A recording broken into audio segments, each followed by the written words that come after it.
Նաև 2025 թվականին բավարարված մեկ վճիռ ունենք հոկտեմբերի 10-ին ընդդեմ ազգային ժողովի նախկին падգամավոր Մանվել Գրիգորյանի ժառանգների եւ նրան փոխկապակցված անձանց։ Դատական ակտն օրինական ուժի մեջ մտնելուց հետո Հօգուտ Հայաստանի Հանրապետության ենթակա է բռնագանձման 9 անշարժ եւ 6 շարժական գույք, 1 իրավաբանական անձում մասնակցություն 340 միլիոն դրամ։ Ինչպես դուք նշեցիք, գույքերը գնալով շատանում են, այդ թվում բնակարաններ, բնակելի տներ, առանձնատներ, որոնց կառավարման կարգը օր առաջ անհրաժեշտ է մշակել։ Մենք այս պահին ունենք 2 առանձնատուն, որոնք վերադարձվել են Հայաստանի Հանրապետությանը վերջնական օրինական ուժի մեջ մտած դատական ակտերով։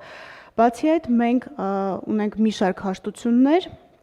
եւ ընդհանուր առմամբ այս պահին վերադարձված գույքի արժեքը միայն ապօրինի ծագում ունեցող գույքի բռնագանձման գործառույթով 6 միլիարդ 300 միլիոն դրամ է։ Էլի անդրադառնալով այն ուղենիշին, որ սահմանել եք 2026-31 թվերի համար, նշեմ, որ այս պահին միայն ապօրինի ծագում ունեցող գույքով ունենք 172 հայց դատարանում, 2-ը վարույթ ընդունելուն սպասում ենք, մեր ընդհանուր հայցագինը 628 միլիարդ 600 միլիոն դրամ է։ Հավանիչ տեսանյութը եւ բաժանորդագրվիչ նորությունները բաց չթողնելու համար։